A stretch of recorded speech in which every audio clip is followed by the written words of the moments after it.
লাউ দিয়ে ডাল তো অনেক খেলে, একবার ঝিঙে দিয়ে ডাল দিয়ে খেয়ে দেখো, খুব ভালো লাগে কিন্তু খেতে। তাই ভিডিওটা স্কিপ করো না, লাস্ট পর্যন্ত দেখো। তো প্রথমে এখানে কেটে নিয়েছি ঝিঙে, আর নিয়েছি লঙ্কা, আর কেটে নিয়েছি পেঁয়াজ।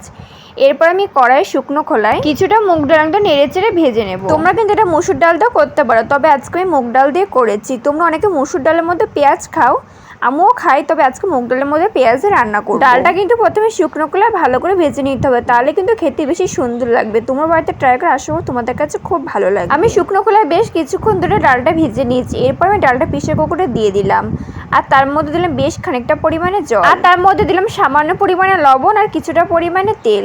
এর মধ্যে তোমরা চাইলে কাঁচা লঙ্কা বা হলুদও কিন্তু দিতে পারো, তবে লঙ্কা হলুদ আমি পরেই দেবো। আমি কিন্তু প্রেসার কুকারে দিয়ে কয়েকটা সিটি দিয়ে ভালো করে সিদ্ধ করে নিয়েছি।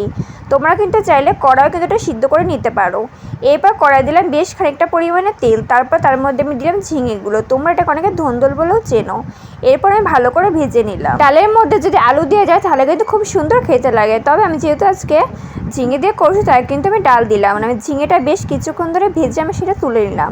তারপর সেই তেলেতে দিলাম আরও কিছুটা পরিমাণে তেল, তারপর দিলাম কিছুটা পরিমাণে জিরে, হালকা নাড়াচাড়া করে তার মধ্যে পেঁয়াজ লঙ্কা দিয়ে ভালো করে ভেজে নিলাম। আর হ্যাঁ, আমি কিন্তু পেঁয়াজের মধ্যে কয়েকটা রসুনও দিয়েছি, তোমরা চাই রসুনটা কিন্তু নাও দিতে পারো।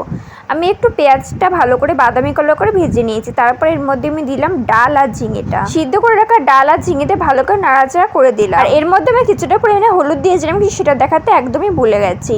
তারপর আমি সামান্য পরিমাণে লবণ দিয়ে ভালো করে ডালটা কিছুক্ষণ ধরে ফুটিয়ে নেব। এই ঝিঙেটা দেখতে না অনেকটা লাউর মতো লাগছিল, মনে হচ্ছিল যে লাউ দিয়ে ডালটা রান্না করা হয়েছে। আমি কিন্তু এখানে ডাল খুব একটা ঘন করিনি, একটু পাতলা পাতলাই রেখেছি, তবে একদমও কিন্তু পাতলা করিনি। আমার কাছে এইভাবে খেতে কিন্তু বেশি ভালো লাগে।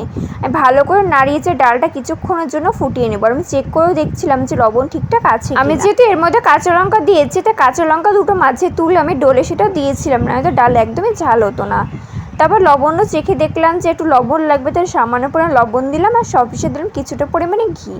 ঘিটা কিন্তু তোমরা এখানে স্কিপও করতে পারো। ঘি আর লবণ দিয়ে আমি কিন্তু ভালো করে 5 মিনিট জাল করে নিয়েছি। তারপর নাড়িয়ে চাড়িয়ে নামিয়ে রেডি হয়ে গেলো ঝিঙে দিয়ে ডাল, যেটা খেতে হয়েছে কিন্তু খুবই দারুণ। তো বন্ধুরা, তোমরা মধ্যে ঝিঙে দিয়ে ডাল তোমরা কিন্তু বাড়িতে অবশ্যই ট্রাই করো, আশা করি তোমাদের কাছে খুবই ভালো লাগবে। আর এরকম নতুনত্ব রেসিপি দেখতে হলে কিন্তু চ্যানেলটা কিন্তু অবশ্যই সাবস্ক্রাইব করে রাখতে হবে। তো আজকের রেসিপি তোমাদের কাছে কেমন লাগলে জানাতে ভুলো না, ভিডিওতে লাইক করে সাবস্ক্রাইব করে দিও। বাই।